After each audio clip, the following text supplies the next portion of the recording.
नबी Africa के अंदर जाते हैं और वो एक मीटिंग ले रहे होते हैं। बहुत सारे लोग होते हैं, तो वहाँ एक छोटा बच्चा होता है जो अंधा होता है और डॉक्टर ने उसका मुआयना किया होता है। वो डॉक्टर भी उसी मीटिंग में होता है और नबी उस बच्चे के लिए दुआ करते हैं और खुदा उस बच्चे के लिए काम करता है और खुदा उस बच्चे की आंखों को खोल देता है, रोशनी दे देता है। और वो डॉक्टर जब ऊपर आता है तो डॉक्टर कहता है ये कैसे हो सकता है, मुझे समझ नहीं आती, मैंने इसका मुआयना किया है, ये बच्चा तो बिल्कुल अंधा है, ये मेरे पास इसकी रिपोर्टें हैं, मेरे पास इसका सारे टेस्ट मौजूद हैं, मैं नहीं जानता कि तूने इसके साथ क्या किया है। तो नबी कहने लगा कि ये मेरे पास मेरी कुदरत नहीं बल्कि कि ये खुदावंद यीशु मसीह की कुदरत है जिसके वसीला से ये बच्चे की आंखें खुल गई हैं। तो वो कहने लगा मैंने डॉक्टरी पास किया है, मैंने इतने साल पढ़ा हूं, मैंने सब कुछ किया है, तो मैं इसके लिए कुछ नहीं कर सका, लेकिन तूने इसके साथ क्या किया है।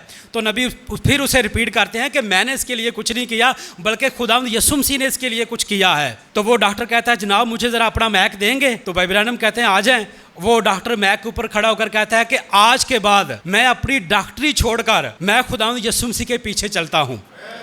आमीन। झील पे गवाही, इसी मैसेज में नबी बयान करते हैं। नबी कहते हैं खैर हम इस बारे में कुछ कहेंगे तो वो अपनी मेंबरशिप बदल लेंगे। अब ये मैं नहीं कह रहा, ये नबी कह रहे हैं। अगर ये भाई बेहतर जानते हैं कि ये किन्होंने ट्रांसलेट की है, किन्होंने प्रिंट की है, किन्होंने ये लिखी है, किसने तर्जमा किया है, अगर तो ये दुरुस्त है तो फिर मेरा और आपका मान भी इस पर दुरुस्त होना चाहिए। आमीन। अगर हम ये कहते हैं कि ये नबी का मैसेज है तो नबी के मैसेज के ऊपर भी हमारा बिलीव तो होना चाहिए ना, क्योंकि जो लिखा हुआ हमारे पास आता है उसी के ऊपर हमारा बिलीव करना भी तो फर्ज बनता है। क्योंकि लिखी हुई चीज जब मेरे पास आए तो मेरा काम बनता है कि मैं उस पर बिलीव करूं, फिर मेरे पास सर दर्द की कोई वजह नहीं बचती। आमीन। मेरे पास कोई और वजह नहीं बनेगी तो फिर मुझे मेंबरशिप बदलने की जरूरत नहीं है। फिर मैं ये नहीं कहूंगा कि मैं एंटी मैसेज को छोड़ दूंगा, मैं ये नहीं कहूंगा कि मैं अपनी मेंबरशिप बदल लूंगा। नबी इसी बारे में बात करते हैं। खैर अगर हम इस बारे में कुछ कहेंगे तो वो अपनी मेंबरशिप बदल लेंगे। ये इस कोड में से, इस किताब में से सफ़ा नंबर 27 है, कोड नंबर 85 और 86 है। खैर अगर हम इस बारे में कुछ कहेंगे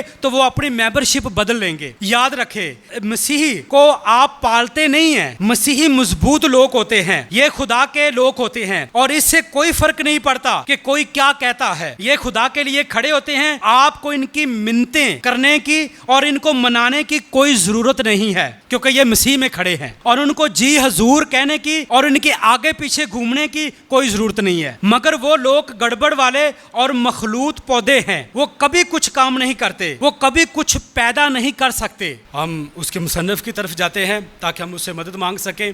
वही हमारा रहनुमा है, वही हमारा सिपा सलार है और वही हमें ताकत और कुदरत देता है। आमीन। हालेलुया। आमीन। आइए अपने सरों को झुकाएंगे। ये हवा पा खुदा तेरा शुक्र करते हैं जलाल के बादशाह, यकीनन तू सरबुलंद है, तू ज़ोर आवर है, तू शाह अजीम है। हम इन तमाम बातों के लिए बाप तेरा शुक्र अदा करते हैं कि तू हमें अपने घर में बुला लेता है ताकि हम तेरे हुजूर जमा होकर तेरे नाम की सताइश और तेरे नाम की परस्तिश करने वाले बन सके। बाप तूने अपने कलाम में फरमाया है कि तुम्हारे गुनाह कितने ही किरमजी रंग के क्यों ना हो वो सब बर्फ़ की तरह सफ़ेद हो जाएंगे। और यकीनन हम इस पर भरोसा रखते हैं क्योंकि तूने अपने कलाम में फरमा दिया है और जो कुछ तू अपने कलाम में फरमा चुका है वो बरहक और सच्चा है। हम इस पर दिलो जान से ईमान रखते हैं। मेहरबान प्यारे खुदा तेरा शुक्र अदा करते हैं जितनी जाने तेरी ज़ूरी में झुकी हैं, एक एक को नाम बनाम तू बड़ी बरकत देना और अपने जलाल के लिए इस्तेमाल करना। अब इब्लीस की तमाम तस्वीरों को यीशु मसीह के नाम से ख़त्म करते हैं, हर तरह की नफ़रत को यीशु मसीह के नाम से ख़त्म करते हैं ताकि बाप हम एक आवाज़ होकर, एक साज होकर जब तेरे हुजूर में जमा होते हैं तो यकीनन तेरा अबर छा जाता है और तू अपने लोगों के बीच में उतर आता है और तू हर तरह की कमज़ोरी को यीशु मसीह के नाम से ख़त्म कर देता है ताकि खुदावंद हम तेरे सामने एक नए शख्स बनकर खड़े हो सके। हम तब्दील शुदा शख्स बनकर तेरे सामने खड़े होकर तेरे नाम की तारीफ़ और तेरे नाम की तमजीद करने वाले बन सके। मेहरबान प्यारे खुदावंद हम एक दूसरे भाई के साथ मोहब्बत करने वाले बन सके। ऐ बाप हम तेरी तरह दूसरों को प्यार करने वाले बन सके, तेरी तरह दूसरों को माफ़ करने वाले बन सके ताकि हम एक आवाज़ होकर जब तेरे हुजूर में जमा होते हैं तो बाप तू अपना कलाम, अपना फजल हंडेल देता है। मेहरबान प्यारे खुदा सब बातों के लिए तेरा शुक्र अदा करते हैं। ऐ बाप तेरा शुक्र करते हैं कि तू इस नाचीज़ बर्तन को इस्तेमाल करता है। ऐ बाप मैं अपनी अक्ल दानिश फहम फरासत नहीं बल्कि तेरे रूह कुदस की रहनुमाई में होकर चलना चाहता हूँ। मेरे अंदर से गुरूर, घमंड, तकब्बर यीशु मसीह के नाम से ख़त्म हो। मेहरबान प्यारे खुदा, हम सिर्फ और सिर्फ यीशु मसीह को पेश कर सके। जलाल के बादशाह, यकीनन जो आज हमारे पास बहाली का पैगाम है उसको लेकर हम चल सके। सारा जलाल, सारी स्तैश और प्रस्तश हम अपने खुदावंद यीशु मसीह के नाम को देते हैं। ये सब कुछ मांगते हैं अपने खुदावंद यीशु मसीह के वसीला से। आमीन, हालेलुया। यीशु मसीह के जिंदा जलाली नाम में आप सबकी सलामती हो। आमीन, हालेलुया। आइए मेरे साथ निकालेंगे दूसरा सलातीन है और उसके बाद आप बैठ सकते हैं। पहले हम खुदा के कलाम की तिलावत करेंगे। दूसरा सलातीन है, उसका 4 बाप है, उसकी 8 आयत से शुरू करके हम उसकी 14-15 आयत तक तिलावत करेंगे जैसे खुदा की मर्ज़ी है। आज हम देखेंगे कि खुदा ने यहाँ हमारे लिए क्या चीज़ छुपा रखी है। आमीन, हालेलुया, आमीन। मैं और आप जानते हैं कि खुदा का कलाम अब्दी है, ये मुझे और आपको तब्दील करता है। खुदा का कलाम तब्दील नहीं होता बल्कि ये मुझे और आपको तब्दील करने की ताकत और कुदरत रखता है। आमीन, हालेलुया, आमीन। सलातीन है, उसका 4 बाप, उसकी 8 आयत से शुरू करके हम उसकी 15 आयत तक तिलावत करेंगे। खुदा के कलाम में से देखेंगे जी। और एक रोज़ ऐसा हुआ कि अलीशा शूनीम को गया। वहाँ एक दौलतमंद औरत थी और उसने उसे रोटी खाने पर मजबूर किया। फिर तो जब कभी वो उधर से गुज़रता रोटी खाने के लिए वहीं चला जाता था। सो उसने अपने शोहर से कहा, देख, मुझे मालूम होता है कि यह मर्द खुदा जो अक्सर हमारी तरफ आता है मुक़द्दस है। हम इसके लिए एक छोटी सी कोठरी दीवार पर बना दें और उसके लिए एक पलंग और मेज़ और चौकी और शमादान लगा दें। फिर जब कभी वो हमारे पास आए तो वहीं ठहरेगा। सो एक दिन ऐसा हुआ कि वो उधर गया और उस कोठरी में जाकर वहीं सोया। फिर उसने अपने खादिम जहाज़ी से कहा कि इस शूनीमी औरत को बुला ले। उसने उसे बुला लिया और वो उसके सामने खड़ी हुई। फिर उसने अपने खादिम से कहा, तू उससे पूछ कि तूने जो हमारे लिए इस कदर फ़िक्रें की तो तेरे लिए क्या किया जाए। क्या तू चाहती है कि बादशाह से या फ़ौज के सरदार से तेरी सिफारिश की जाए? उसने जवाब दिया, मैं तो अपने ही लोगों में रहती हूँ। फिर उसने कहा, उसके लिए क्या किया जाए? तब जहाज़ी ने जवाब दिया कि वाकई उसके कोई फ़र्जंद नहीं और उसका शौहर बूढ़ा है। तब उसने कहा, उसे बुला ले। और जब उसने उसे बुलाया तो वो दरवाज़ा पर खड़ी हुई। तब उसने कहा, मौसम बहार में वक्त पूरा होने पर तेरी गोद में बेटा होगा। उसने कहा, नहीं ए मेरे मालिक, ए मर्द खुदा, अपनी लौंडी से झूठ ना कह। आमीन। खुदा के कलाम के पढ़े और सुने जाने पर खुदा की खास बरकत हो। आप लोग तशरीफ़ रखें। आमीन, हालेलुया, आमीन। आपको पिछले संडे का मैसेज याद है? कितनों को याद है मैसेज? आमीन। कैसे हमने देखा कि एक नबी जो है वो किसी के ऊपर अपनी नज़रें टिकाए हुए है। आमीन। और किस तरह वो सरफराज होता है बादशाह और किस तरह फिर वो नाकाम होकर कोड़ी होकर उसका मर जाना होता है। आज खुदावंद ने, मैंने तो वैसे मजमून तैयार किया था योरबाम बादशाह के ऊपर, लेकिन खुदा ने जब पास्टर साहब रात को आए और बाद में मैंने कुछ देर खुदावंद के कलाम की स्टडी की तो खुदावंद ने ये कुछ आयत मुझे दी ताकि हम इस पर बोल सकें। आमीन, हालेलुया। मैं और आप जानते हैं कि जब हम इकरार कर लेते हैं खुदा के कलाम का तो खुदा का कलाम हमारे ऊपर उसका सारे का सारा असर होना शुरू हो जाता है। आमीन। नबी अफ्रीका के अंदर जाते हैं और वो एक मीटिंग ले रहे होते हैं। बहुत सारे लोग होते हैं तो वहाँ एक छोटा बच्चा होता है जो अंधा होता है और डॉक्टर ने उसका मुआयना किया होता है। वो डॉक्टर भी उसी मीटिंग में होता है और नबी उस बच्चे के लिए दुआ करते हैं और खुदा उस बच्चे के लिए काम करता है और खुदा उस बच्चे की आंखों को खोल देता है, रोशनी दे देता है। और वो डॉक्टर जब ऊपर आता है तो डॉक्टर कहता है, ये कैसे हो सकता है, मुझे समझ नहीं आती। मैंने इसका मुआयना किया है, ये बच्चा तो बिल्कुल अंधा है। ये मेरे पास इसकी रिपोर्टें हैं, मेरे पास इसका सारे टेस्ट मौजूद हैं। मैं नहीं जानता कि तूने इसके साथ क्या किया है। तो नबी कहने लगा कि ये मेरे पास मेरी कुदरत नहीं बल्कि ये खुदावंद यीशु मसीह की कुदरत है जिसके वसीला से ये बच्चे की आंखें खुल गई हैं। तो वो कहने लगा, मैंने डॉक्टरी पास किया है, मैंने इतने साल पढ़ा हूँ, मैंने सब कुछ किया है, तो मैं इसके लिए कुछ नहीं कर सका, लेकिन तूने इसके साथ क्या किया है? तो नबी फिर उसे रिपीट करते हैं कि मैंने इसके लिए कुछ नहीं किया बल्कि खुदावंद यीशु मसीह ने इसके लिए कुछ किया है। तो वो डॉक्टर कहता है, जनाब मुझे ज़रा अपना मैक देंगे? तो भाई ब्रैनम कहते हैं आ जाएं। वो डॉक्टर मैक के ऊपर खड़ा होकर कहता है कि आज के बाद मैं अपनी डॉक्टरी छोड़कर मैं खुदावंद यीशु मसीह के पीछे चलता हूँ। आमीन। जब आप इकरार कर लेते हैं तो फिर खुदा आपके इकरार के मुताबिक खुदा आपको दे देता है। आमेन। और आपको याद होगा कि वो लूका रसूल के अंदर जो बेटा खो जाता है, वो अपना माल, अपना सब कुछ बाप से लेकर कहीं और चला जाता है और वो अपना सब कुछ गलत कामों के अंदर हर चीज़ को तबाह बर्बाद कर देता है। लेकिन जब उसको सूअर चराने में उसको मिलता है, जॉब मिलती है, क्योंकि वो इस कदर मजबूर हो जाता है, उसके पास कुछ नहीं रहता। और जो सूअर फलियाँ खाते हैं उसको वो भी मुश्किल से मिलती हैं। तो वो एक दिन जब बैठता है तो वो कहता है मेरे बाप के घर में तो बहुत कुछ है, मेरे बाप के घर में तो वाफरी मिकदार में खाना है, वाफरी मिकदार में कलाम की सिंचाई है, तो मैं क्यों अपनी ज़िंदगी दूसरे चीज़ों में अपनी ज़िंदगी को ज़ाया कर रहा हूँ। और वो वापस जब बैठता है और सोचता है तो वो वापसी का अपना रुख करता है। और जब वापसी का रुख करता है तो वो कहता है मैं अपने बाप से माफ़ी मांगूंगा और जाकर कहूँगा कि बाप मैंने गलत किया है, मैंने ये काम मेरे करने वाला नहीं था जो मैंने कर लिया है, लेकिन अब तू मुझे नौकरों की तरह ही समझ ले।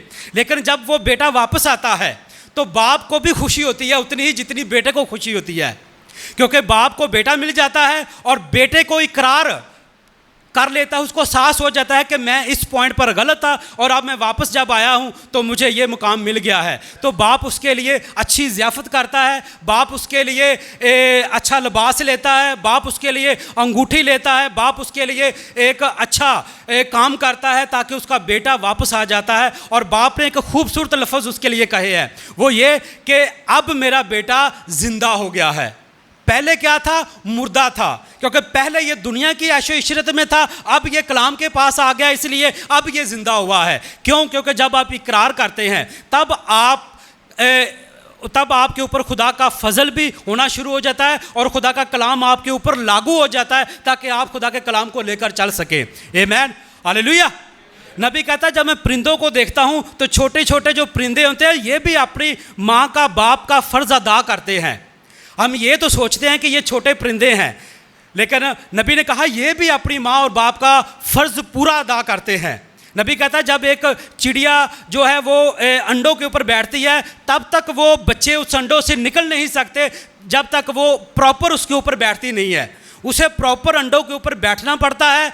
ऐसा नहीं होता कि वो एक बार 10 मिनट के लिए, आधे घंटे के लिए अंडों को गर्म करे और फिर उठे और जाकर अपने लिए खुराक तलाश करे, या फिर वापस आए और अंडों के ऊपर बैठे, फिर वापस जाए और अपने के लिए पानी पीने के लिए जाए। नबी कहता है इस तरह अगर वो करेगी तो वो उन अंडों में से बच्चे कभी भी निकल नहीं पाएंगे।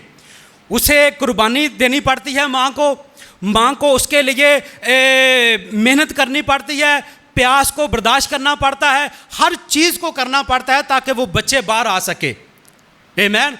ये माँ और बाप का ये फ़र्ज़ अदा होता है जब वो अपने बच्चों को लेकर चलते हैं, और बच्चों का ये फ़र्ज़ होता है कि वो माँ बाप के साथ एक लाइन में आकर जब चलते हैं तो खुदा का फजल उनके ऊपर हंडेला जाता है। जब वो इकरार कर लेते हैं खुदा मैं आज से तेरे लिए खड़ी हूँ ताकि मैं तेरे कलाम के साथ चल सकूँ, और खुदा अपने कलाम को और अपने वादे को पूरा भी करता है। आमीन, हालेलुया, आमीन। आइए जब हम चलते हैं उस हवाले की तरफ जो हमने पढ़ा है, दूसरा सलातीन उसका 4 बाप है और उसकी 8 आयत है।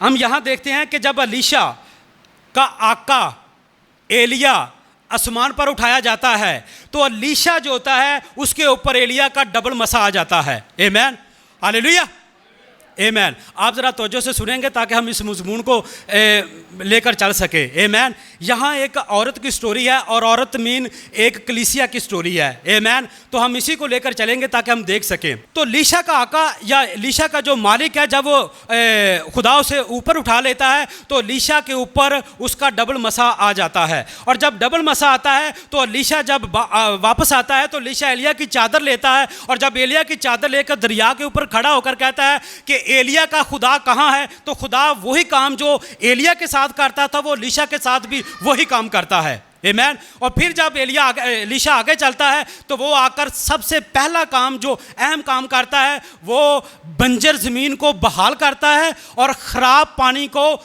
साफ़ करता है। एलिया की रूह जो है वो क्या काम करती है, पानी जो ख़राब है, पानी मीन जो तलीम ख़राब बन चुकी है उसे एलिया की रूह आकर दुरुस्त करती है। जो ज़मीन बंजर बन जाती है, एलिया की रूह आती है और आकर उसे ठीक कर देती है। जब हम आगे चलते हैं तो वो इन चीज़ों को बहाल करता है, एलिया की रूह, और एलिया की रूह जो है वो एलीशा के ऊपर ठहरी हुई है। आमीन। और इसके साथ एक और शख्स जुड़ा है जिसका नाम जहाजी है। अब दोनों ही एक रूह के नीचे हैं, दोनों ही एक ही रूह के नीचे हैं, और वो रूह कौन सी है? एलिया की। दोनों ही एक ही मैसेज में हैं, दोनों ही एलिया की रूह के नीचे हैं, और दोनों की फितरत चेंज है। एक जो है वो लालची है, एक मनी मेकर है, एक नुमान की चीज़ों के ऊपर अपना तकिया रखे हुए है, और एक जो है उसके अंदर खुदा की गैरत है और वो खुदा के कलाम के नीचे है। आमीन। और मैं और आप जानते हैं कि जब नुमान कोढ़ी आता है और वो आकर उसके दिल में ये घुमंड होता है कि ये पास्टर बाहर आएगा, देखेगा, मुझे वेलकम करेगा, मेरी आओ भक्त करेगा, मेरे आगे पीछे रहेगा, मुझे बड़ा धूमधाम से वेलकम करेगा। लेकिन खुदा के लोगों के पास खुदा की गैरत होती है, और जो जहाजी है वो ये खुदा के बंदा के साथ चल रहा है, लेकिन इसकी फितरत फ़र्क है। और जब इसकी फितरत फ़र्क है, इसका मसला मनी के साथ है, इसका मसला पैसों के साथ है, लेकिन एलीशा के लिए ये प्रॉब्लम नहीं है। आमीन। एलीशा जो है वो टोटली स्पिरिट ऑफ एलिया के नीचे है, लेकिन जो जहाजी है ये रह तो उसके साथ रहा है, लेकिन उसके साथ रहकर भी ये नबी के मैसेज तक नहीं पहुंच पा रहा। आमीन। ये नबी के मैसेज तक नहीं जा रहा, क्योंकि इसके साथ एक प्रॉब्लम है, ये दुनिया की चीज़ों के ऊपर अपने नज़र रखे हुए है, ये दुनिया की चीज़ों के लिए एलीशा के साथ जुड़ा हुआ है। आमीन। और जब हम देखते हैं कि ये दोनों ही एक रूह के नीचे हैं, और जब दोनों एक रूह के नीचे हैं तो दोनों ही ये साथ साथ चल रहे हैं, और जब साथ चलते हैं तो दोनों में फ़र्क है। आमीन। हालेलुया।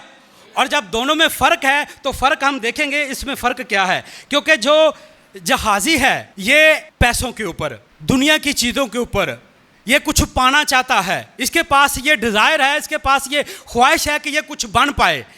लेकिन एलीशा के लिए ये प्रॉब्लम नहीं है। एलीशा को पता है, क्योंकि एलीशा एलिया की स्पिरिट के नीचे पैदा हुआ है, और जो पैदा होता है वो फ़र्क होता है, और जो शामिल होता है वो फ़र्क होता है। आज मेरे और आपके लिए ये भी सबक है, क्या हम चर्च में पैदा हुए या चर्च को ज्वाइन किया। जो शख्स चर्च को ज्वाइन करता है वो फ़र्क होता है, और जो चर्च में पैदा होता है वो फ़र्क होता है। आप उसे बार बार बच्चे को मारे, वो बच्चा फिर भी अपने माँ और बाप की तरफ ही जाएगा। क्यों? क्योंकि वो पैदा हुआ है। भाई ब्रैनम ने कहा, मैं कभी भी ब्रैनम फैमिली में शामिल नहीं हुआ, बल्कि मैं उसमें पैदा हुआ। जैसे हमारे पास ये भाई सरवर के बच्चे हैं, एलिया और एलीशा, भाई सरवर या बहन इनको मारें तो ये फिर भी अपने माँ बाप की तरफ ही जाएंगे। ऐसा ही है ना। नबी ने कहा बच्चों के पास एक ख़ास हिस्स होती है, जितना मर्जी हम बच्चों को मारे, बच्चे माँ बाप की तरफ ही जाएंगे, क्योंकि उसके पास एक हिस्सा है माँ की और बाप की। इसी तरह जो चर्च में पैदा होता है उसके पास ये हिस्स होती है, उसके पास ये खुदा ने एक उसको मकाशवा दिया होता है कि वो बार बार अपना रुख कलाम की तरफ करेगा। और जो ज्वाइन होता है उसके पास शिकायत होती है, उसके पास बुड़बड़ाहट होती है, उसके पास वो फ़ायदे के लिए किसी को ज्वाइन करता है। जहाजी ने एलीशा को ज्वाइन किया तो फ़ायदे के लिए किया, वो पैदा नहीं हुआ। अगर वो पैदा होता तो वो नुमान की किसी चीज़ के ऊपर भी अपनी नज़र ना टिकाता। एलीशा ने नहीं टिकाई, एलीशा ने उसके ऊपर भरोसा नहीं रखा, उसने किसी चीज़ के ऊपर भी उसके ऊपर भरोसा नहीं रखा। लेकिन जो एलीशा है ये खुदा की और एलिया की स्पिरिट के नीचे चल रहा है। आमीन। और जब हम आगे चलकर देखते हैं तो दोनों ही एक ही स्पिरिट के नीचे हैं। आमीन। हालेलुया। तो जो मैं इस बात को स्किप कर गया हूँ, मैं उसी बात पर रहना चाहता हूँ, जो चर्च को ज्वाइन करता है और जो चर्च में पैदा होता है। आमीन। यहूदा इस्करियोती कभी भी यीशु मसीह के चर्च में पैदा नहीं हुआ, उसने यीशु मसीह के चर्च को ज्वाइन किया, वो पैदा नहीं हुआ। अगर वो पैदा होता, इसलिए तो यहूदा कहता है कि ये कीमती दाम, ये अतर इतना कीमती दामों का बिक सकता था, ये तो बिक कर गरीबों की मदद की जा सकती थी। और वो अतर ज़ाया किसके ऊपर हो रहा है? खुदावंद यीशु मसीह के ऊपर।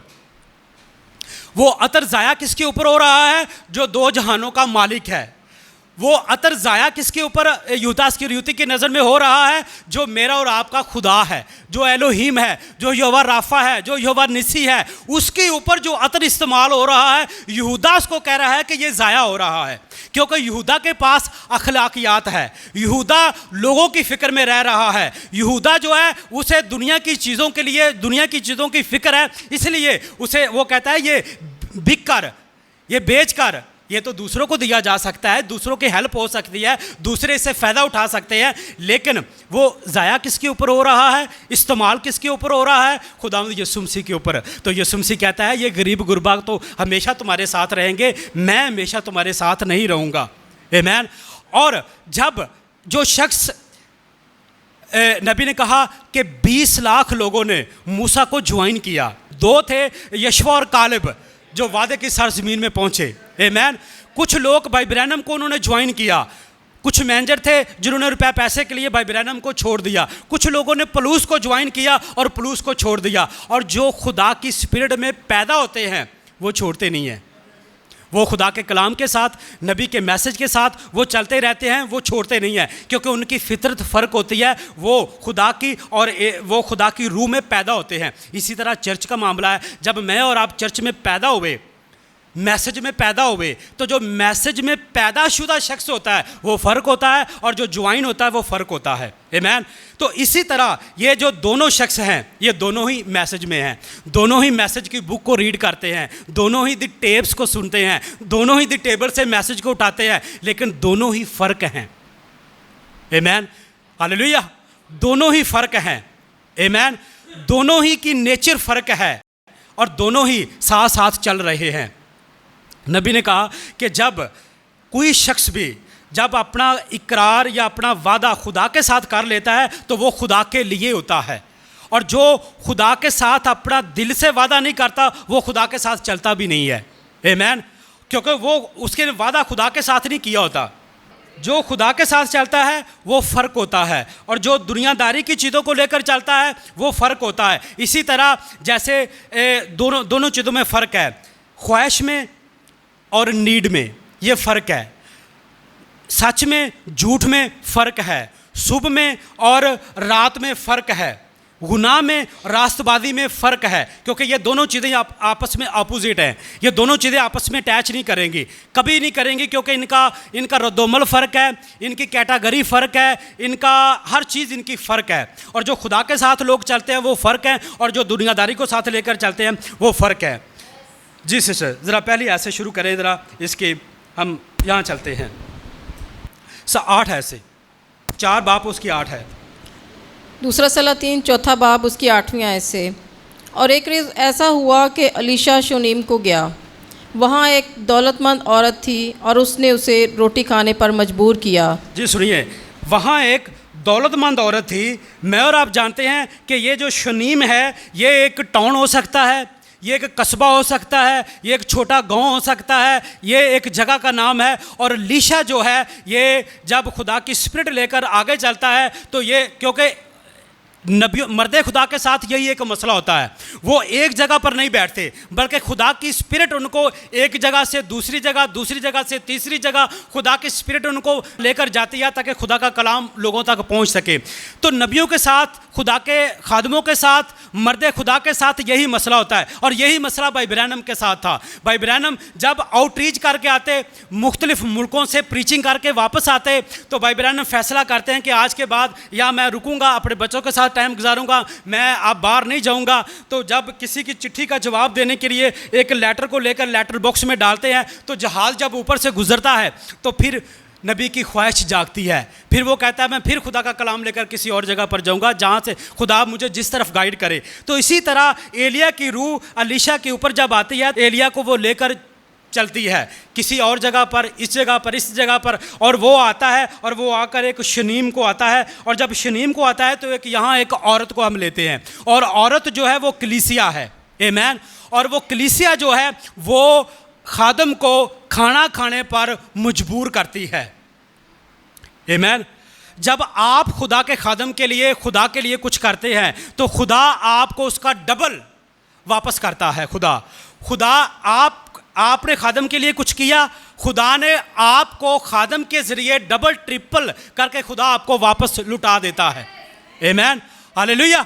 तो ये औरत जो है ये एक इलेक्ट लेडी है, ये एक सिलेक्ट की हुई औरत है, ये कोई आम औरत नहीं है, ये यहूदी औरत नहीं है, ये गैर कौम की औरत है, लेकिन ये खुदा परस्त है, खुदा के आदमियों को पहचानती है, खुदा के खादमों को पहचानती है, स्पिरिट को जो खुदा की है उसको पहचानती है।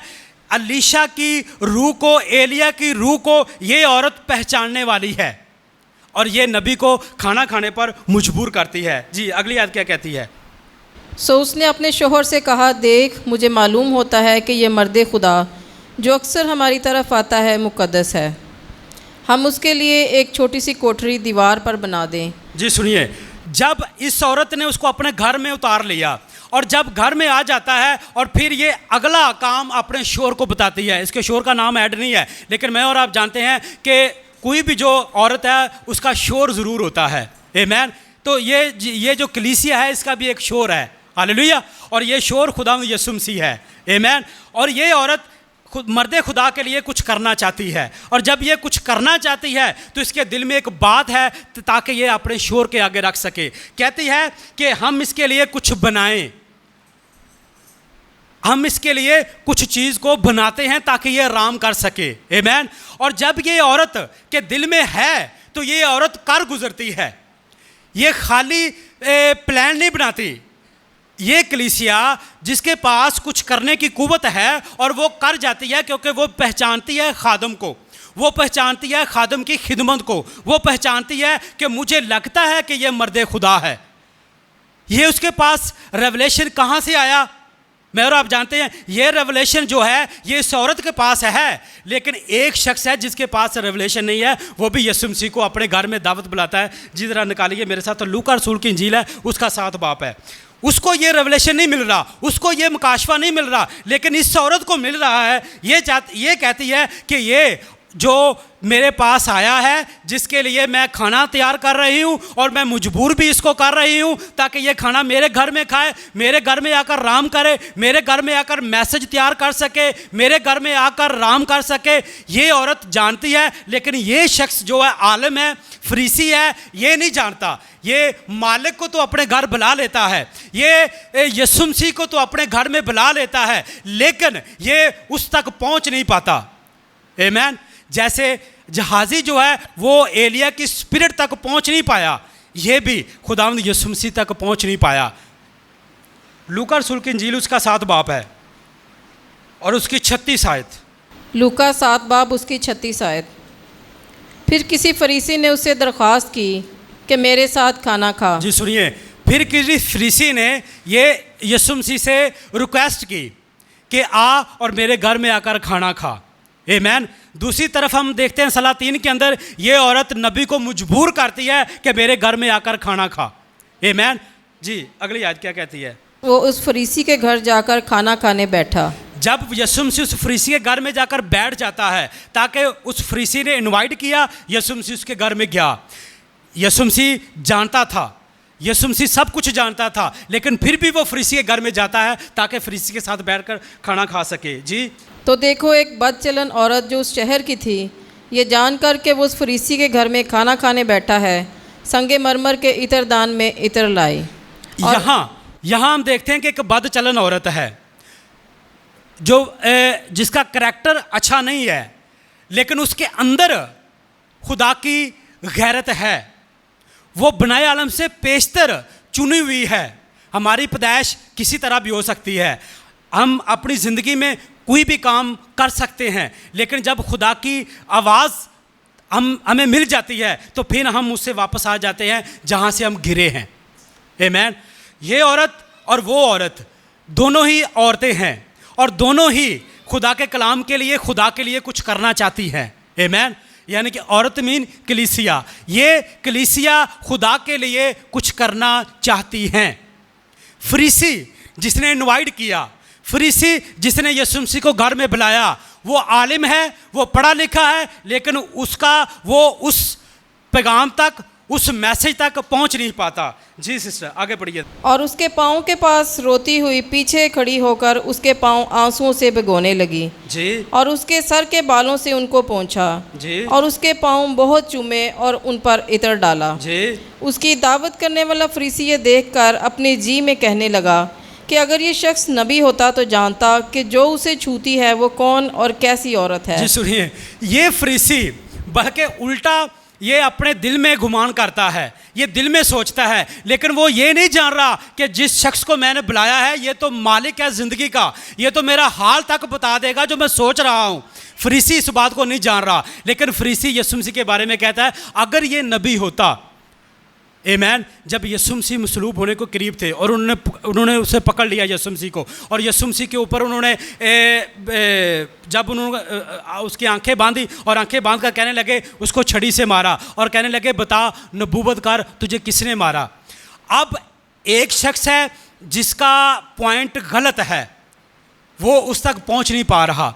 एक है जो यीशु मसीह के बीच में घुस जाता है, आमीन, वो यीशु मसीह तक पहुंच जाता है। और एक है जो यीशु मसीह को छूता भी है, यीशु मसीह को मारता भी है, लेकिन उसको उससे कोई फ़र्क नहीं पड़ता।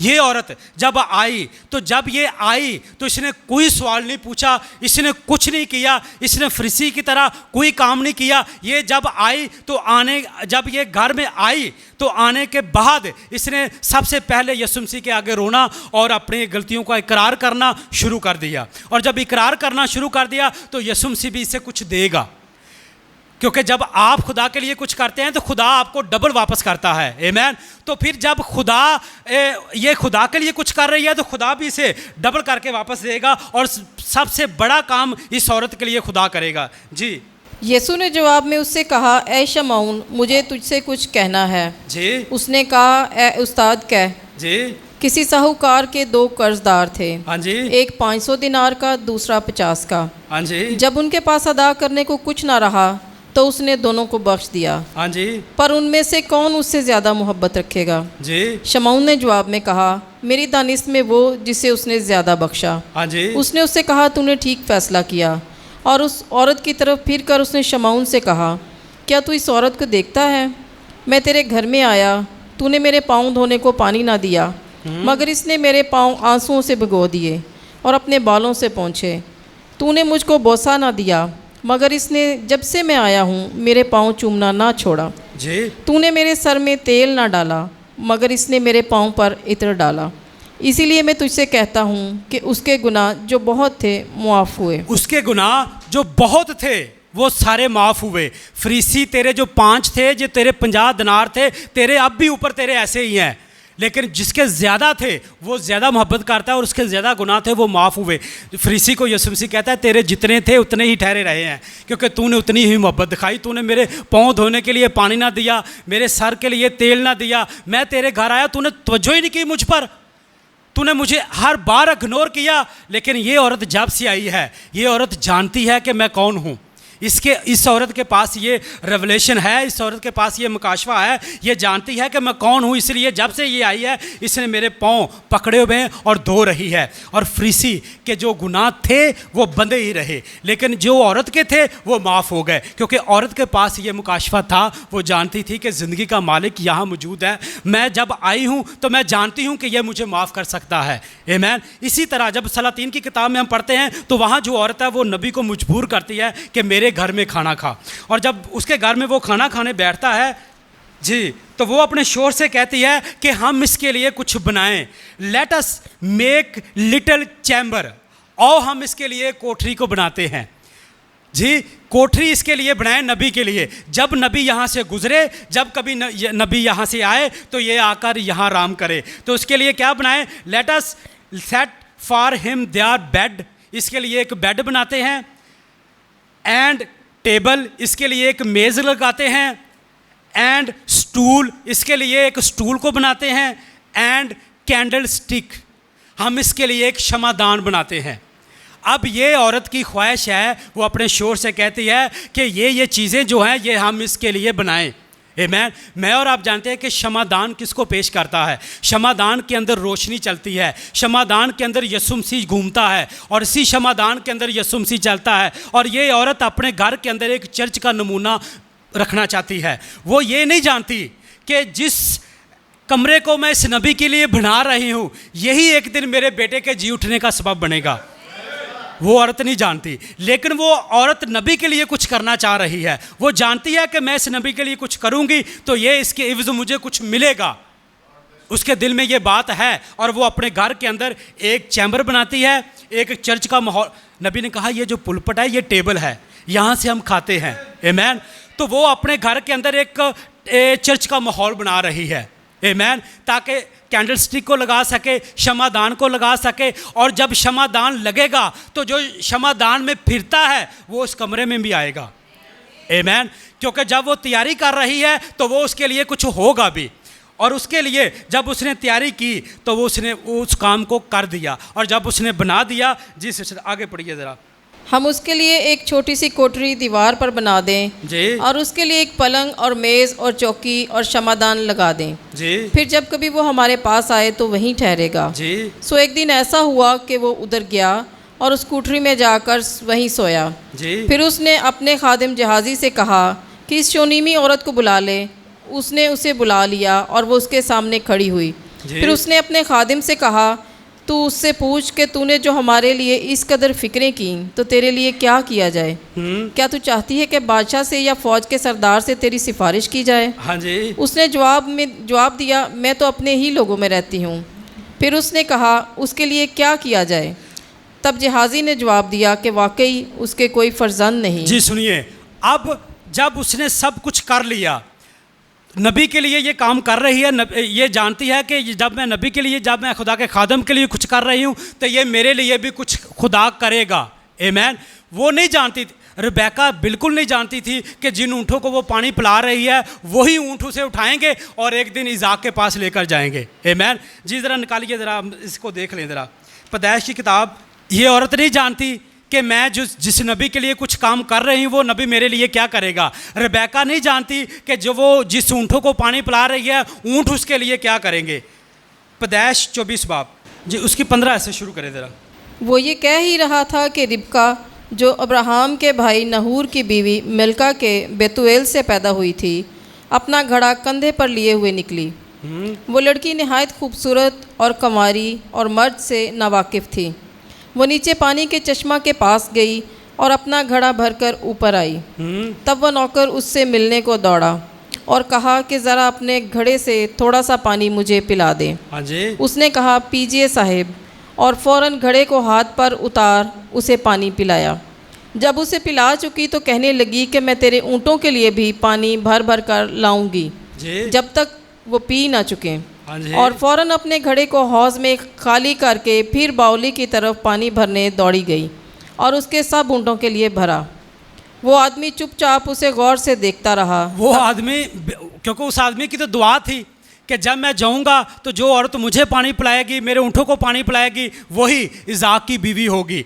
तो जो कुछ नबी सोच कर आता है उसी के मुताबिक वो उसे औरत वो मिल जाती है। ये औरत नहीं जानती थी कि वही ऊँट उसे उठाकर किसी और मुकाम के ऊपर लेकर जाएंगे। ये औरत जो सलातीन के अंदर है ये नहीं जानती कि इसे एक बेटा मिलेगा, बेटे के बाद उसकी डेथ हो जाएगी, डेथ होने के बाद फिर वो इसी कमरे के अंदर खुदा उसे फिर खड़ा कर देगा। आमेन। तो जैसे ही वो औरत आती है सलातीन के अंदर, जब हम वापस आते हैं तो वो उसकी 14 है। फिर उसने कहा उसके लिए क्या किया जाए? तब जहाज़ी ने जवाब दिया कि वाकई उसका कोई फर्जंद नहीं। हाँ जी। और उसका शोहर बुढ़ा है। उसका शोहर बुजुर्ग है, उसके पास बेटा नहीं है। क्योंकि नबी को ऑलरेडी पता होता है कि किस चीज़ की किसको ज़रूरत है, लेकिन नबी दूसरे से इकरार करवाना चाहता है ताकि ये, क्योंकि यीशु मसीह ने कहा, वो जानता था कि अंधा बर्तरमाई है, वो फिर भी कहता है कि मैं तेरे लिए क्या करूं। जब यीशु मसीह जानता है कि वो अंधा है लेकिन उससे इकरार करवाता है कि मैं तेरे लिए क्या करूं। इसी तरह ये भी नबी भी जानता है कि इसके पास बेटा नहीं है, इसके पास कोई औलाद नहीं है, लेकिन फिर भी ये उससे ये उसके मुंह से खुलवाना चाहता है कि मैं इसके लिए क्या कर सकूं। जी। तब उसने कहा, उसे बुला ले। हाँ जी, और जब उसने उसे बुलाया तो वो दरवाज़ा पर खड़ी हुई। हाँ जी। तब उसने कहा, मौसम बहार में वक्त पूरा होने पर तेरी गोद में बेटा होगा। मौसम बहार में, यहाँ मौसम बहार लिखा है, लेकिन जब हम इंग्लिश में पढ़ते हैं वहाँ लिखा है टाइम ऑफ लाइफ, ज़िंदगी का वक्त।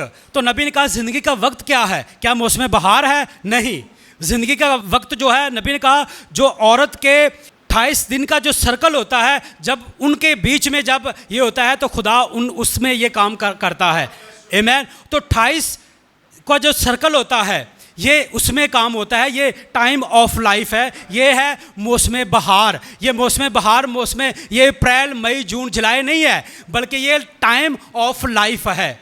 जब 28 का सर्कल चलता है, 28 दिन का सर्कल चलता है, तब जाकर खुदा ने पैदाइश के अंदर सैरा को भी यही कहा, सैरा के लिए भी यही सेम लफाज थे। पैदाइश 18 बाब के अंदर जिधर निकालिए सेम लफाज जो यहाँ अलीशा बता रहा है, खुदा भी उसके लिए यही कुछ बता रहा है। तब उसने कहा, मैं फिर मौसम बहार में तेरे पास आऊँगा, और देख तेरी बीवी सारा के बेटा होगा। देख तेरी बीवी सारा के बेटा होगा। मौसम बहार, यहाँ भी नबी ने कहा टाइम ऑफ लाइफ है। आमीन। जब टाइम ऑफ लाइफ है, 28 सर्कल चलते हैं, तो नबी का इसलिए ये 28 फरवरी 1963 को ये बादल आया।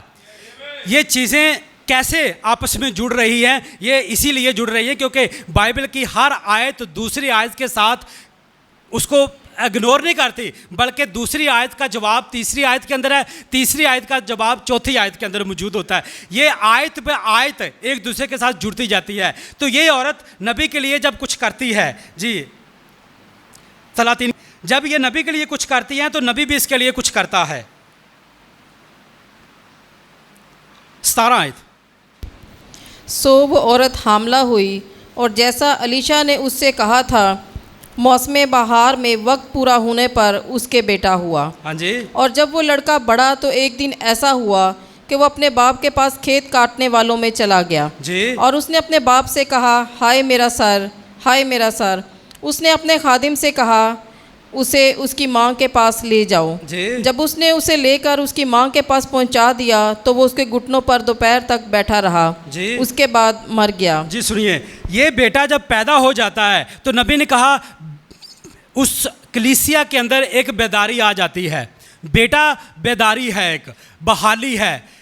तो जब ये बहाली उस औरत के अंदर आ जाती है तो वो बेटा बहाल होने के बाद जब वो अपने बाप के साथ खेत में काम करने चला जाता है, और जब खेत में जाता है तो वो उसे एक सर दर्द लगता है, और इस कदर सर दर्द लगता है कि वो बेचारा सर की दर्द की वजह से बहुत ही परेशान हो जाता है।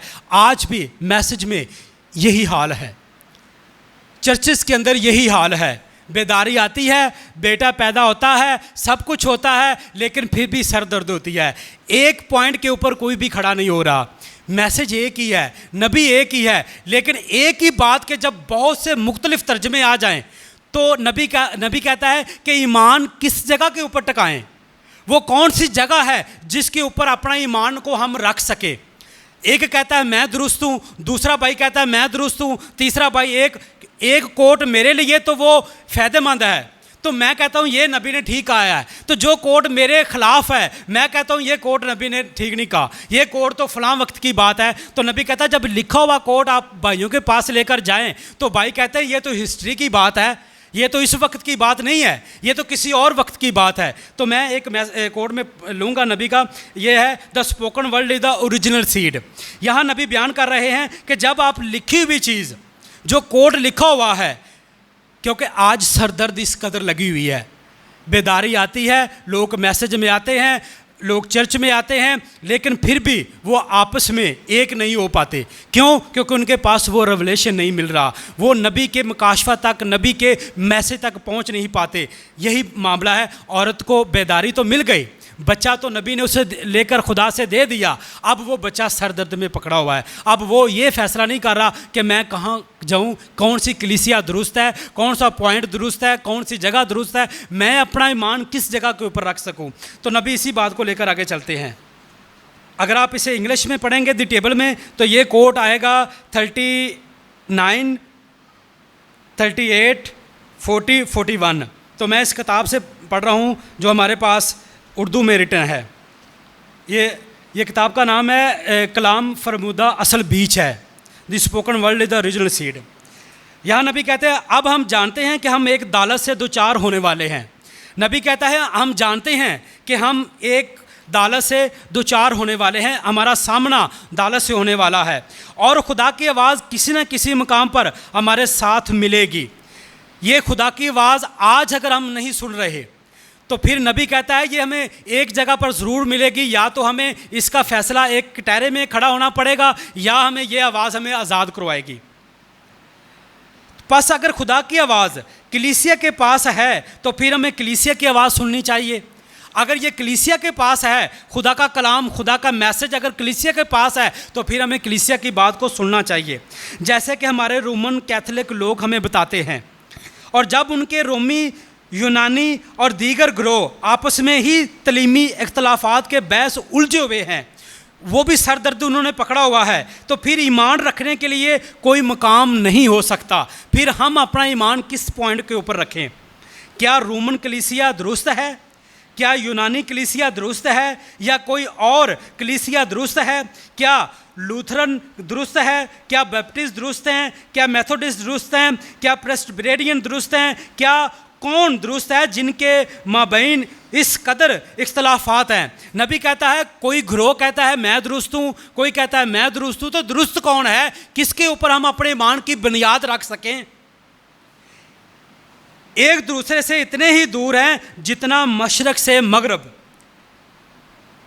लेकिन मेरे ख्याल में खुदा की आवाज़ मुसन्नफ़ है। बस खुदा की आवाज़ जब उस कदर कामिल है तो फिर उसे किसी मकाम पर निकल कर आना चाहिए। और इंसान अपनी तंजीमी इख्तलाफात के बहस कहीं एक तरीके से कहीं दूसरे तरीके से लाते हैं, तो फिर जो कुछ वो कह रहे हैं उन पर ईमान रखने का कोई और तरीका नहीं है। मुझे तवक्को है कि ये वाज़िया है। कोई आपको अगर एक तरीका बताता है, कोई अगर आपसे कहे कि आप इस कलीसिया में शामिल हो जाएं, सिर्फ इसी कलीसिया में निजात है, तो ये तो कैथोलिक जिलत है। नबी कहता है ये तो कैथोलिक तर्जमा है। अगर कोई कहता है कि आपको मेथोडिस्ट में शामिल हो जाए तो आपको निजात मिलेगी, कोई कहता है आप इस ग्रोह में शामिल हो जाए तो आपको निजात मिलेगी, नबी कहता है ये तो कैथोलिक तर्जमा है। लूथरन आते हैं और कहते हैं हमारे पास रास्ता है। मेथोडिस्ट आते हैं, वो कहते हैं हमारे पास रास्ता है, और कोई और चीज़, और यूं उलझनों का एक अंबार लगा हुआ है, यूं हम सर दर्द पकड़कर बैठे हुए हैं। जी आगे। लेकिन जब आप ये लिखा हुआ कलाम हमारे उन भाइयों के पास लेकर जाते हैं तो बहुत से कहते हैं ये ठीक है, लेकिन ये अब वो दिन नहीं है। कोई कहता है ये तो महज एक हिस्ट्री है, कोई कहता है ये तो एक शायरी की किताब है, कोई कहता है कलीसिया इसमें तब्दील करने का हक रखती है। फिर हम कहाँ खड़े हों?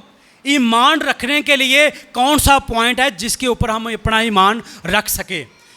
नबी कहता है कौन सा पॉइंट है जिसके ऊपर हम अपना ईमान रख सके?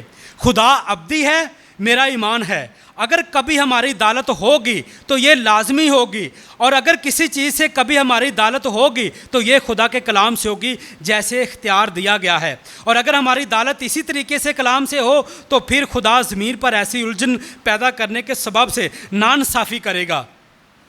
अगर एक ग्रोह कहता है कि मेरे हिसाब से दालत होगी तो नबी कहता है ये तो खुदा नाइंसाफ़ी करेगा फिर, क्योंकि खुदा के कलाम में लिखा है खुदा की दालत अगर होगी तो वो खुदा के कलाम से होगी, और कोई तरीका नहीं है जिससे दालत हो सके। तो आज भी यही प्रॉब्लम है, जब बेदारी आती है, बच्चा पैदा हो जाता है, वो बढ़ता है, लेकिन वो सर दर्द का शिकार हो जाता है। आमीन। क्योंकि वो सर दर्द का शिकार इसलिए होता है क्योंकि उसके पास ये रेवलेशन नहीं होता कि वो किस पॉइंट के ऊपर अपने ईमान की बेस को, अपने ईमान की बुनियाद को रख सके। जब आप उनसे बात करेंगे तो वो फिर इस बात की हमें धमकी देंगे कि हम मैसेज को छोड़ देंगे। नबी इसी कोड के अंदर बयान करते हैं कि वो कहते हैं कि हम अपनी मेंबरशिप बदल लेंगे। लिखा हुआ कलाम जब आप उनके पास लेकर जाते हैं तो वो आगे से ये करते हैं। नबी कहता है कि जो मसीही होते हैं वो मजबूत होते हैं, आप उनको पालने की ज़रूरत नहीं है, आप उनको मिन्नतें करने की ज़रूरत नहीं है, क्योंकि वो तो मसीह में है और वो मसीह मजबूत होते हैं। आमीन। ये मैसेज है झील पे गवाही। इसी मैसेज में नबी बयान करते हैं। नबी कहते हैं खैर हम इस बारे में कुछ कहेंगे तो वो अपनी मेंबरशिप बदल लेंगे। अब ये मैं नहीं कह रहा, ये नबी कह रहे हैं।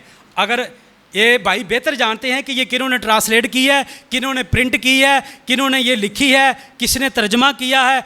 अगर तो ये दुरुस्त है तो फिर मेरा और आपका मान भी इस पर दुरुस्त होना चाहिए। आमीन। अगर हम ये कहते हैं कि ये नबी का मैसेज है तो नबी के मैसेज के ऊपर भी हमारा बिलीव तो होना चाहिए ना, क्योंकि जो लिखा हुआ हमारे पास आता है उसी के ऊपर हमारा बिलीव करना भी तो फ़र्ज़ बनता है।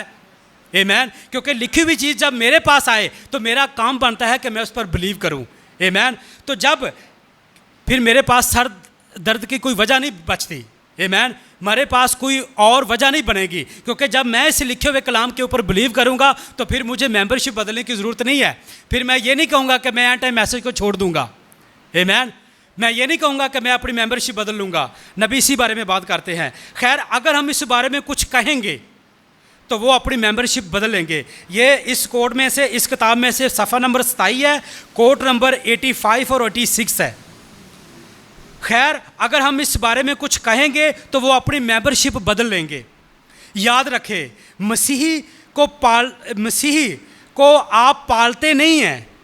मसीही मजबूत लोग होते हैं, ये खुदा के लोग होते हैं और इससे कोई फ़र्क नहीं पड़ता कि कोई क्या कहता है। ये खुदा के लिए खड़े होते हैं। आपको इनकी मिन्नतें करने की और इनको मनाने की कोई ज़रूरत नहीं है, क्योंकि ये मसीह में खड़े हैं। और उनको जी हजूर कहने की और इनके आगे पीछे घूमने की कोई ज़रूरत नहीं है। मगर वो लोग गड़बड़ वाले और मखलूत पौधे हैं। वो कभी कुछ काम नहीं करते, वो कभी कुछ पैदा नहीं कर सकते। आमीन। अब इसी कोड के अंदर नबी कहते हैं जो ये सोचते हैं कि अगर उनके पास ये मैसेज लिखा हुआ जाएगा तो वो कहेंगे कि नहीं ये तो किसी और काम की बात है, ये तो हिस्ट्री की बात है, ये तो फ़लाँ काम की बात है। अगर हम उनसे कहेंगे कि ये नबी का, ये तो मेरी सोच है, ये तो किसी और भाई की सोच है, लेकिन लिखा तो कलाम में है, लिखा तो मैसेज में है। अगर लिखा है तो इसके ऊपर बिलीव भी करना है। आमीन। और जब इसके ऊपर बिलीव करेंगे तो फिर सिर दर्द नहीं रहेगी। बच्चा पैदा हो जाता है, बच्चा बड़ा भी होता है, लेकिन उसको फिर भी सर दर्द हो जाती है, क्योंकि वो उलझनों का शिकार हो जाता है। और जब उलझनों का शिकार होता है तो फिर उसके इर्दा गिर्द घूमना शुरू हो जाता है। उसके पास एक पॉइंट नहीं होता जिसके ऊपर वो अपना अपना ईमान रख सके। आज मेरे और आपके लिए ये सबक है कि अगर हम मैसेज की किताब को लेते हैं, अगर हम नबी के कोड को लेते हैं तो हमें उसके ऊपर बिलीव करना है। हमें उसी के ऊपर ही खड़े होना है जो मैसेज कहता है। अगर टेम में जो कुछ बयान किया गया हमें उसी के ऊपर बिलीव करना है। अगर हम इसी के ऊपर बिलीव करेंगे तो हम एलिया की रूह के नीचे रहेंगे। अगर मैं और आप मुसलसल एक मुश्किल से गुजर रहे हैं, हर बार दुआ करेंगे लेकिन फिर भी दुआ आपको असर नहीं कर रही, तो एलिया की रूह को लेकर जाएं अपने घर में, ये मैसेज अपने साथ लेकर जाएं, इसी मैसेज को अपनी ज़िंदगी में अप्लाई करें, तो ये वो आपकी सर दर्द ख़त्म कर देगा। क्यों करेगा? क्योंकि एलिया की रूह आपके साथ रहेगी। एलिया का जो मैसेज है वो आपके साथ रहेगा। बच्चा पैदा हो गया, बच्चा फिर मर जाता है, फिर उस औरत के लिए वो अपनी आँखों से अपने बच्चे को जी उठना वो देखती है। मरियम और मार्था यीशु मसीह की बहुत खिदमत करती हैं। वो अपने ही भाई का वो रैप्चर को देखती हैं। सहरा ने अगर कुछ किया तो सहरा को कुछ मिला, इस औरत ने कुछ किया तो इस औरत को भी कुछ मिला। जो औरत खुदा के खादम को पहचानती है, खुदा के लिए करती है, तो खुदा उसको डबल ट्रिपल करके वापस करता है। आमीन। खुदा उसे कभी भी उसका कर्ज अपने ऊपर नहीं रखता, बल्कि उसको डबल करके देता है, क्योंकि ये औरत है, ये जानती है कि मैं किसी के ऊपर किस खादम को मैं जानती हूँ। ये औरत के पास ये रेवलेशन है और वो जानती है कि मैं किस पॉइंट के ऊपर खड़ी हूँ। औरत को बच्चा मिलता है, बच्चा मर जाता है, बेदारी आती है, बेदारी ख़त्म हो जाती है, फिर उसे खुदा बहाल कर देता है। और अगर हम फिर बहाल हो जाएं, तो अगर हम फिर वापस मुड़ें, तो ये मेरे और आपके लिए बड़ी शर्मसार बात हो सकती है। अगर हम एक बार गिरें और फिर हम उठ खड़े होकर चलना शुरू कर दें, तो ये मेरे और आपके लिए अच्छी और खुश नसीबी की बात है जब हम खुदा के साथ चलेंगे। जब मैं और आप खुदा के साथ चलेंगे तो खुदा मुझे और आपको भी उतना ही ब्लेस करेगा जितना उसने इस औरत को किया, जितना उसने रेबेका को किया, जितना उसने सहरा को किया, इतना ही वो मुझे और आपको भी ब्लेस कर सकता है। आमीन। अगर मैं और आप उसके ऊपर बिलीव करेंगे, औरत को सब कुछ मिला, औरत ने उसके लिए कमरा तैयार किया, औरत ने उसके लिए कोशिश की, औरत ने उसे मजबूर किया, खाना खाने पर मजबूर किया, और जब उसको किया तो औरत को उसका फल भी मिला। नबी ने कहा कि अगर आप खुदा के, तो कलाम में लिखा नहीं है कि अब अगर आप एक प्याला पानी पिला देंगे तो वो भी अपना अजर नहीं भूलेंगे। अगर आपने इन छोटे भाइयों के साथ किया तो यीशु मसीह कहता है आपने मेरे साथ ही किया। आमीन। तो अगर आप मसीह के साथ करते हैं तो क्या मसीह भूलेगा आपको? कभी नहीं भूलेगा। वो तो आपको हर लम्हा, वो आपकी जो आप कोशिश करते हैं खुदा उसी के मुताबिक आपको देगा भी। आमीन, हालेलुया। आइए अपने कदमों पर खड़े होते हैं, आइए अपने सरों को झुकाएंगे, हम एक दुआ करते हैं, उसके बाद भाई आसफ़ आएंगे और बकाया मीटिंग को लेंगे।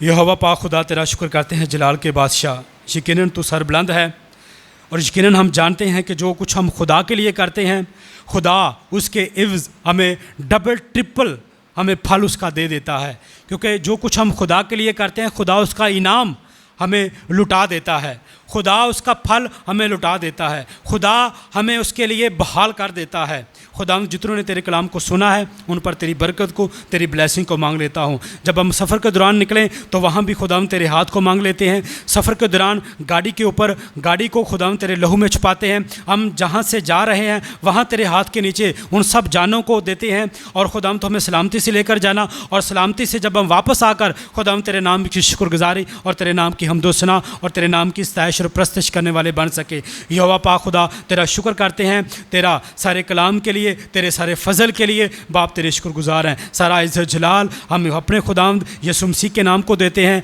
ये सब कुछ मांगते हैं अपने खुदावंद यीशु मसीह के वसीला से। आमीन।